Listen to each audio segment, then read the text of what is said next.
Hello friends, आज के इस वीडियो लेक्चर में हम दिल्ली पुलिस हेड कांस्टेबल के एग्ज़ाम के लिए कंप्यूटर से संबंधित महत्वपूर्ण क्वेश्चन डिस्कस करेंगे, जो कि आपको बाइलिंगुअल हिंदी और इंग्लिश दोनों लैंग्वेज में अपीयर होंगे।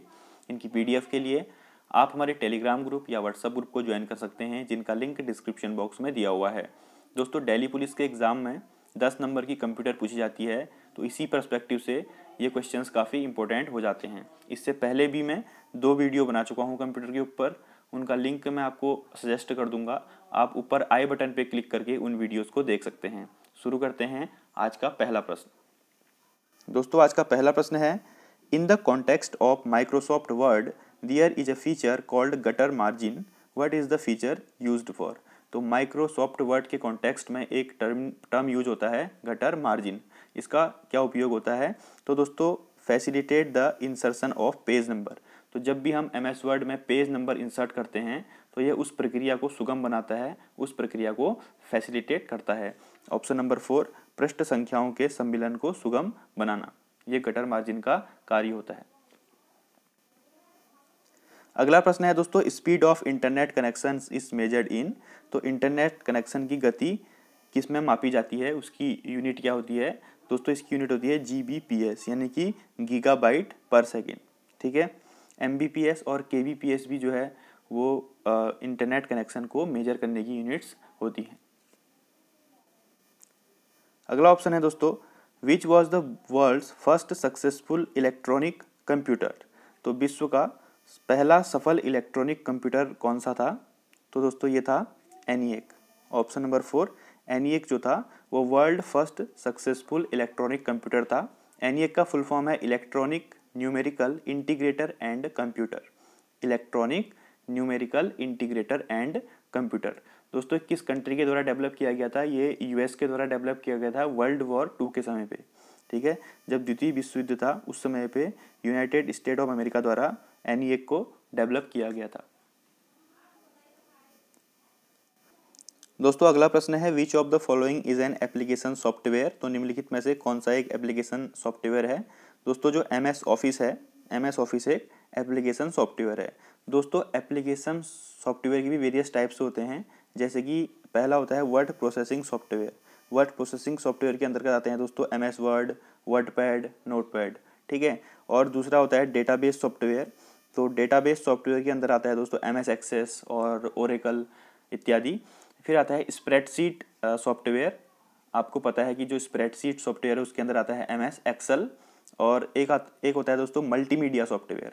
तो मल्टीमीडिया सॉफ्टवेयर के अंदर आता है जैसे कि हमारे जो मीडिया प्लेयर्स होते हैं, जैसे कि रियल। ठीक है, तो इतने प्रकार के एप्लीकेशन सॉफ्टवेयर होते हैं। इसका राइट आंसर है option number 3, MS office is an application software. ये काफ़ी इंपॉर्टेंट क्वेश्चन है, एग्जाम में जरूर पूछा जाता है। अगला प्रश्न है दोस्तों, the software which allows you to view the web page is called. तो एक ऐसा सॉफ्टवेयर जो आपको वेब पेज देखने की अनुमति देता है उसे क्या कहा जाता है? तो उसे दोस्तों वेब ब्राउज़र या फिर इंटरनेट ब्राउज़र कहा जाता है। इंटरनेट ब्राउज़र आपको वेब पेज को देखने के लिए अलाउ करता है। ऑप्शन नंबर 20 का राइट आंसर है। अगला प्रश्न है दोस्तों, who is the inventor of www। तो www का फुल फॉर्म होता है वर्ल्ड वाइड वेब। दोस्तों, ये काफ़ी इंपॉर्टेंट क्वेश्चन है। इसका आविष्कार किया था www का टिम बर्नर्स ली ने। टिम बर्नर्स ली ने दोस्तों 1955 में www का आविष्कार किया था। जो www यानी कि वर्ल्ड वाइड वेब है, ये एक इंफॉर्मेशन सिस्टम है।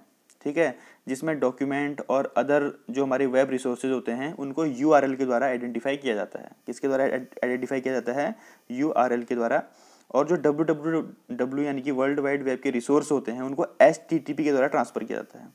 आइडेंटिफाई किया जाता है URL के द्वारा और ट्रांसफ़र किया जाता है HTTP hyper text transfer protocol. HTTP का फुल फॉर्म क्या होता है? हाइपर टेक्स्ट ट्रांसफ़र प्रोटोकॉल के द्वारा इनको ट्रांसफ़र किया जाता है। तो इसका आंसर है option number 2, Tim Berners Lee. दोस्तों, क्या है? MobiKwik is the name of. तो मोबीक्विक क्या है? जैसे कि आपको पता है ये एक मोबाइल वॉलेट है और एक ऑनलाइन पेमेंट सिस्टम है।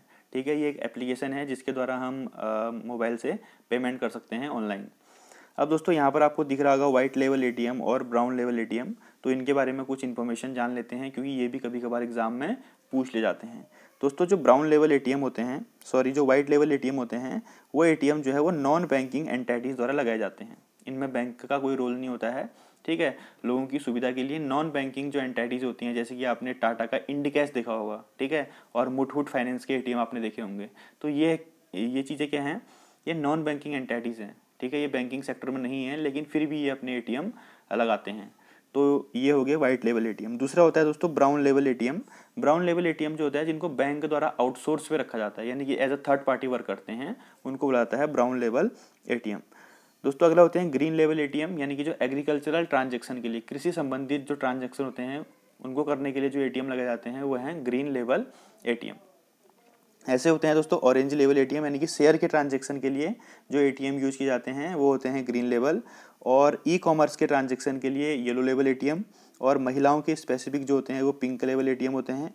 और जहां पर बायोमेट्रिक के द्वारा आपको एटीएम में एक्सेस मिलता है, यानी कि आपके फिंगरप्रिंट द्वारा, आइरिस द्वारा, तो वो होते हैं दोस्तों बायोमेट्रिक एटीएम। तो ये कुछ बेसिक इन्फॉर्मेशन थी, आप इसको यहाँ से याद रखेंगे। अगला प्रश्न है television transmission is an example of which of the following. तो टेलीविजन प्रसारण जो है वह किस प्रकार का एक एग्जाम्पल है, किसका उदाहरण है। दोस्तों ये सिंप्लेक्स कम्युनिकेशन का एक एग्जाम्पल है, ठीक है। जो टेलीविजन प्रसारण है वो सिंप्लेक्स कम्युनिकेशन का क्या है, उदाहरण है। जैसे रेडियो है, टीवी है, ठीक है, ये सब सिंप्लेक्स हैं, कम्युनिकेशन के एग्जाम्पल होते हैं। अगला प्रश्न है द इंटरनेट प्रोटोकॉल। दोस्तों आईपी का फुल फॉर्म क्या होता है, जो आईपी एड्रेस होता है उसका फुल फॉर्म होता है इंटरनेट प्रोटोकॉल। तो द इंटरनेट प्रोटोकॉल यानी कि IP address of each computer is unique. तो प्रत्येक अलग अलग कंप्यूटर के लिए जो आईपी एड्रेस होता है वो यूनिक होता है, ठीक है, वो स्पेसिफिक होता है। इसका आंसर है ऑप्शन नंबर 1। अगला प्रश्न है दोस्तों what is the full form of BCR as used in computer related activity. तो बीसीआर का फुल फॉर्म क्या है अगर हम इसको कंप्यूटर संबंधित गतिविधियों में उपयोग करते हैं।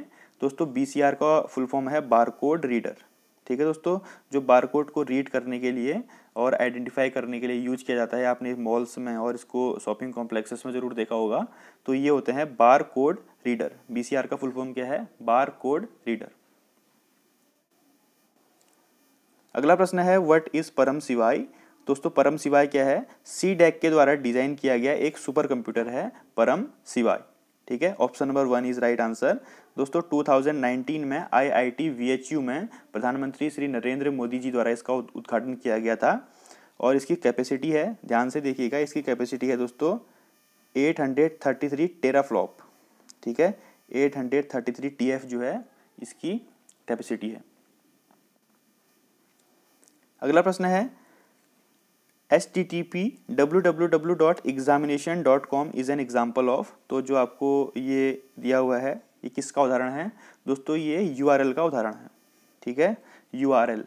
और URL का फुल फॉर्म होता है, एग्जाम में जरूर पूछा जाता है। URL का फुल फॉर्म होता है दोस्तों यूनिफॉर्म रिसोर्स लोकेटर। क्या होता है, यूनिफॉर्म रिसोर्स लोकेटर। और USB का फुल फॉर्म क्या होता है, जो हम USB केबल यूज करते हैं, यूनिवर्सल सीरियल बस। क्या होता है, यूनिवर्सल सीरियल बस, ठीक है। तो ये एक URL है। Option number 1 is right answer, इसको आप ध्यान रखेंगे। बढ़ते हैं अगले प्रश्न की ओर। दोस्तों अगला प्रश्न है कंप्यूटर की सबसे छोटी और सबसे तेज मेमोरी कौन सी होती है। The smallest and fastest memory in computer. दोस्तों कैश मेमोरी, ठीक है। Option number 3 cache memory is fastest and smallest memory in the computer. Option number 3 is right answer. ये काफी इंपॉर्टेंट क्वेश्चन है, बार बार एग्जाम्स में रिपीट होता है, ठीक है दोस्तों। अगला प्रश्न है in worksheet in MS Excel what is the shortcut key to hide entire row. तो MS एक्सेल में जिसको वर्क करना आता है उसको जरूर पता होगा कि पूरी पंक्ति को छिपाने के लिए, पूरी पंक्ति को हाइड करने के लिए हम किस शॉर्टकट की का यूज करते हैं। तो Ctrl+9 का यूज करते हैं हम एक रो को छिपाने के लिए, रो को हाइड करने के लिए। कौन सी की का यूज करते हैं, Ctrl+9, ठीक है दोस्तों। तो शॉर्टकट कीज भी आप याद कर लीजिए, एग्जाम्स के पॉइंट ऑफ व्यू से महत्वपूर्ण होती हैं। अगला प्रश्न है दोस्तों the first page displayed bye web browser after opening a website. अगर आप कोई भी वेबसाइट खोलते हैं, जो वेब ब्राउजर आपका होता है उसमें वेबसाइट खोलने के बाद जो आपको फर्स्ट पेज दिखता है उसे क्या बोलते हैं। ये काफ़ी इंपॉर्टेंट क्वेश्चन है, इसको ध्यान रखेंगे। उसको बोलते हैं होम पेज, ठीक है। The first page displayed bye web browser after opening a web is called home page. Option number 1 is right answer. तो दोस्तों ये थी हमारी आज की वीडियो। तो इसी प्रकार मैं और वीडियोज भी आपके लिए कंप्यूटर की लाऊंगा। आप कमेंट बॉक्स में लिख के बताइए। अधिक से अधिक इस वीडियो को सब्सक्राइब कर दीजिए, शेयर कर दीजिए और लाइक कर दीजिए। Thank you. जय हिंद, जय Bharat. Have a nice day.